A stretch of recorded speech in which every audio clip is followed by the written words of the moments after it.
Chaque fois que vous avez mis dans votre panier un sachet de frites ou de chips de marque Carrefour, Kaufland ou Lidl, vous avez payé un prix qui semblait normal, dicté par le marché, la concurrence, l'offre et la demande. Sauf que ce n'était pas le cas. Pendant près d'une décennie, ce prix a été fixé ailleurs, par des personnes qui n'avaient aucun droit de s'entendre entre elles. Et le plus intéressant, c'est que personne à la caisse ne pouvait le savoir. Ni vous, ni le caissier derrière la caisse enregistreuse, probablement même pas de nombreux dirigeants de la chaîne de magasins. Aujourd'hui, l'autorité de la concurrence a mis fin à cette histoire avec des amendes de plusieurs millions d'euros, 3 entreprises impliquées, un accord qui a duré près de 8 ans et l'un des rayons les plus populaires de n'importe quel supermarché du pays pleinement impacté. Mais le plus troublant, ce n'est pas l'argent des amendes, c'est la manière dont on en est arrivé là. Il existe plusieurs raisons pour lesquelles cette histoire a eu besoin de tant de temps pour faire surface, et nous allons les prendre une par une. Une histoire qui commence par un signalement anonyme et se termine par la découverte de tout un système vulnérable. Je vous raconte tout, pas à pas. Partie 1. Le lanceur d'alerte que personne n'attendait, 1er mars 2024. Quelqu'un de l'intérieur de l'industrie des snacks accède à la plateforme de signalement d'intégrité, whistleblowing, de l'autorité de la concurrence, l'organisme qui vérifie si les entreprises se font une concurrence loyale ou si elles concluent des accords secrets. Cette personne écrit une chose très précise. 2 grandes entreprises productrices de snacks se sont entendues sur les prix qu'elles allaient proposer aux grandes chaînes de supermarchés pour les chips vendus sous la marque de distributeur du magasin et non sous leur propre marque. Arrêtez-vous une seconde sur ce détail, car c'est la clé de toute l'histoire. Lorsque vous achetez un sachet de chips sur lequel il est écrit Carrefour, Kaufland, Leclerc ou Auchan, ce n'est pas ce supermarché qui le produit. Il est produit par une usine tierce spécialisée qui appose simplement l'étiquette du magasin sur l'emballage. C'est ce qu'on appelle des produits de marque de distributeur ou private label.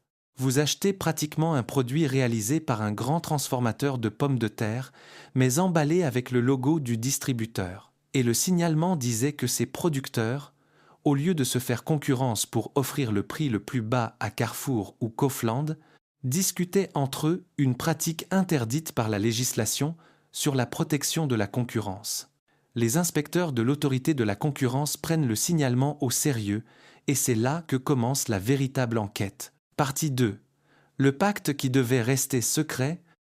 Pour comprendre à quel point cet accord était profondément enraciné, il faut remonter 8 ans en arrière. En 2006, les producteurs ont conclu ce que l'on peut appeler un pacte de non-agression, plus exactement, un accord pour ne pas se faire une guerre des prix lorsqu'il s'agissait d'approvisionner les grandes enseignes. Les années suivantes, ce pacte s'est étendu et a attiré un 3e grand joueur du secteur. On ne parle pas d'une simple poignée de main, mais d'années entières d'échanges de messages, d'emails et même de capture d'écran des conditions commerciales que chacune des 3 entreprises allait proposer aux distributeurs tels que Lidl, Kaufland, Carrefour, Leclerc, Intermarché ou Auchan.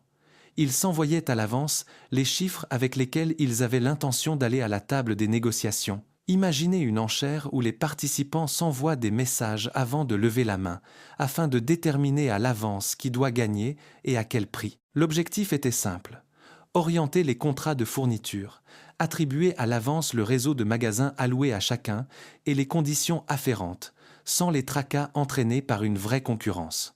Une partie du pacte a également visé une réaction commune à la hausse des coûts de production de 2022 lorsque l'énergie et les matières premières ont fortement augmenté. Les 3 entreprises, au lieu de réagir individuellement, se sont coordonnées directement. Partie 3. Les refus de livraison de façade. C'est ici que l'histoire cesse d'être juste une question de chiffres sur du papier. En 2022, une chaîne de magasins de type discount contacte l'un des producteurs pour lui demander une livraison de chips marque de distributeur. La réponse reçue: la capacité de production est au maximum, ce n'est pas possible. En 2023, il se produit une chose presque identique. Un autre grand réseau demande une fourniture similaire à l'autre producteur et reçoit la même excuse, manque de capacité. Cela semblait être deux épisodes banals, des choses qui arrivent quotidiennement dans l'industrie alimentaire. Sauf que, selon les enquêteurs, le motif n'était pas réel. Il ne s'agissait pas d'usines pleines ou de machines à l'arrêt, mais d'une décision calculée. Les deux entreprises disaient non, simplement pour respecter l'équilibre du pacte secret. Un client prêt à payer était refusé avec une excuse inventée uniquement pour ne pas briser l'accord entre concurrents. Pensez à ce que cela signifie en pratique. Un géant du commerce, doté d'un pouvoir d'achat énorme, demande une offre et se voit essuyer un refus. En temps normal, ce refus devrait inciter le magasin à chercher un autre fournisseur prêt à se battre pour le contrat. Mais si les premiers acteurs du marché se sont déjà partagés les clients, le refus ne mène pas à une compétition réelle, il renvoie le magasin directement vers le fournisseur désigné dans l'ombre.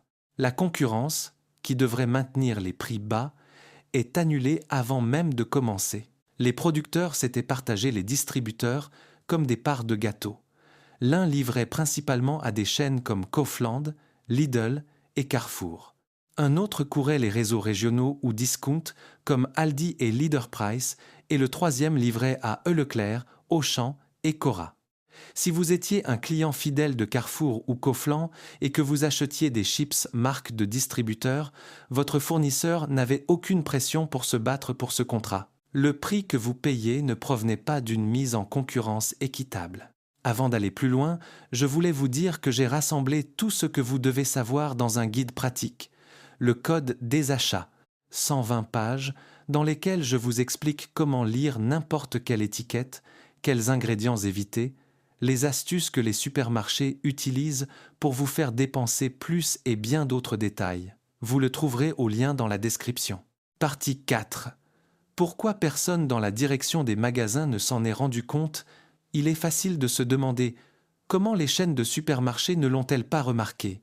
La réponse est simple et montre comment fonctionne réellement le commerce moderne. Lorsqu'un magasin décide de vendre un produit sous sa propre marque, il ne possède pas d'usine. Il fait appel à des fournisseurs externes, demande des offres, compare les chiffres et choisit la meilleure. Le problème est que ce mécanisme ne fonctionne que si les fournisseurs se font réellement concurrence. Si, derrière des portes closes, 2 ou 3 d'entre eux se sont déjà mis d'accord sur le gagnant et le prix, la comparaison faite par le magasin n'est qu'une illusion.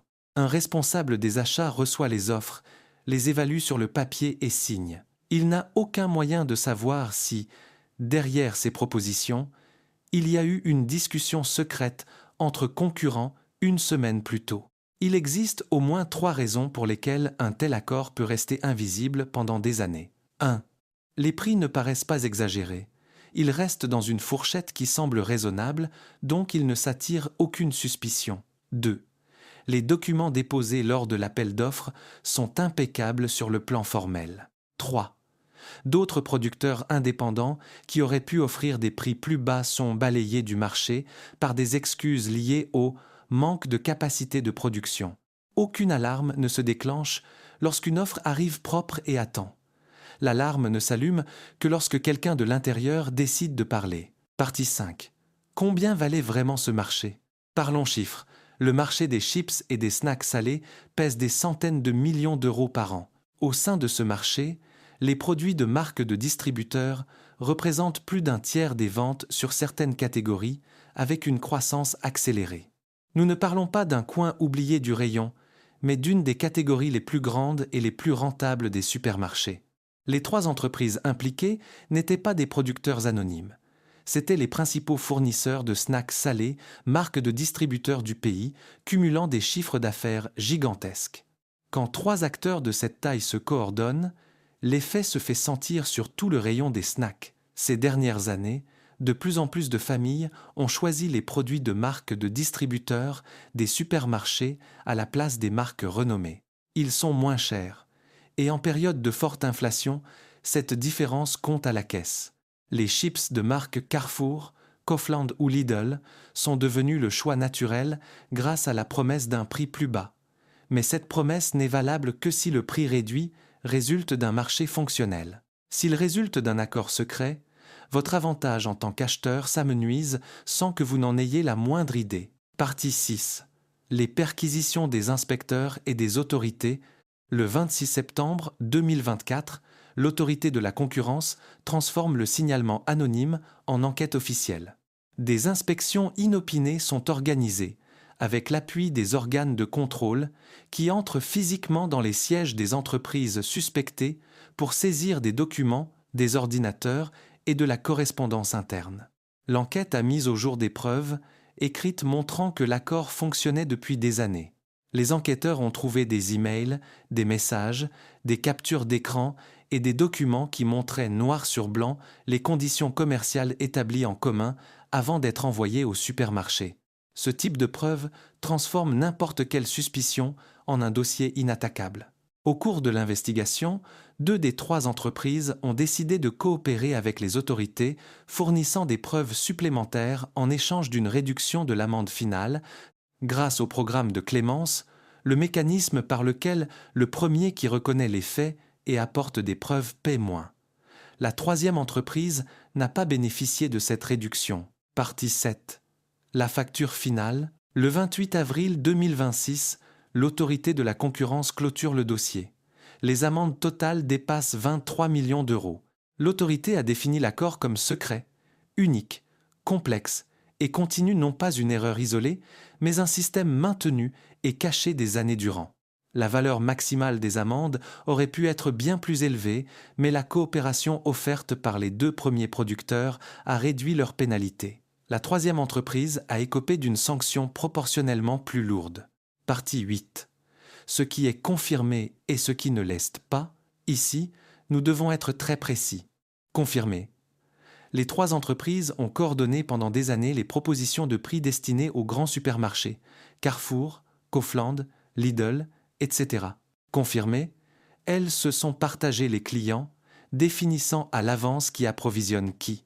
Confirmé, elles ont refusé des commandes en prétextant faussement des problèmes de production. Confirmé, les producteurs ont été condamnés à plus de 23 millions d'euros d'amende. Non confirmé, il n'existe aucune preuve que Carrefour, Kaufland ou une autre chaîne de magasins aient été au courant de l'accord entre les fournisseurs. Les distributeurs n'ont pas été sanctionnés, ils ont été les clients qui ont payé un prix manipulé dans l'ombre. Non confirmé, le montant exact dont a été gonflé chaque sachet de chips à la caisse enregistreuse, car les marges commerciales et les contrats internes n'ont pas été rendus publics en détail. La relation entre ceux qui produisent la nourriture et ceux qui la vendent en rayon est depuis des années sous la loupe attentive des autorités. Par le passé, il y a eu des enquêtes et des sanctions appliquées même aux grandes enseignes de magasins pour abus de puissance économique par rapport aux petits fournisseurs locaux. La relation entre producteurs et distributeurs reste un terrain sensible, contrôlé des 2 côtés. Partie 9. Le problème qui reste entier, l'affaire des chips se termine par des amendes, mais le problème de fond demeure, le fonctionnement de tout le système des marques de distributeurs. Le supermarché ne produit presque rien de ce qu'il vend sous son propre nom. Il dépend de fournisseurs externes et mise sur le fait que ceux-ci se font une concurrence loyale. Lorsque cette confiance est brisée, le magasin ne dispose pas d'un système automatique permettant de détecter la fraude en temps réel. Le seul moyen de le savoir est que quelqu'un de l'intérieur parle ou qu'une enquête fasse la lumière après des années. Sans ce signalement anonyme, l'entente aurait pu continuer encore de nombreuses années. Et la question valable pour les chips peut être posée pour n'importe quel autre produit de marque de distributeur en rayon. Pâtes, biscuits, lessive. Combien de ces offres sont le résultat d'une vraie concurrence et combien cachent des accords non encore découverts? Partie 10. Un modèle répété dans le commerce de masse, cette histoire n'est pas un cas isolé. Ces dernières années, les autorités ont analysé plusieurs secteurs dans le domaine des services et des biens de consommation des cas de spéculation sur les billets d'événements et de grands sites touristiques jusqu'aux pratiques commerciales déloyales dans les secteurs agricoles. Toutes ces situations montrent la même dynamique. Un système gigantesque basé sur des milliers de produits et des millions d'acheteurs quotidiens qui dépend de la confiance. Et la confiance, lorsqu'elle est exploitée, ne laisse pas de traces visibles immédiatement. Il faut du temps, le courage d'un lanceur d'alerte et de longues enquêtes pour faire éclater la vérité. Au final, le bilan ressemble à ceci. 3 entreprises ont coordonné en secret les prix des chips marques de distributeurs pendant près d'une décennie. L'autorité les a découvertes et les a condamnées à plus de 23 millions d'euros d'amende. Les supermarchés ont été les clients qui ont payé un prix fixé en cachette, et la note finale a été réglée, sans le savoir, par celui qui mettait le sachet dans son panier. Il n'y a pas besoin d'une mauvaise étiquette ou d'un produit altéré pour payer plus que ce que cela vaut. Il suffit d'un accord signé par email et gardé caché dans un bureau. Avez-vous déjà vérifié si un produit de marque de distributeur en supermarché était vraiment moins cher que celui de marque nationale, ou avez-vous simplement fait confiance à l'étiquette? Écrivez-le-moi dans les commentaires. Si cette histoire vous a fait regarder votre panier de courses d'un autre œil, dans la prochaine vidéo, je vous montre un autre angle peu discuté du commerce moderne, les différences de prix entre le rayon du magasin et les applications de livraison.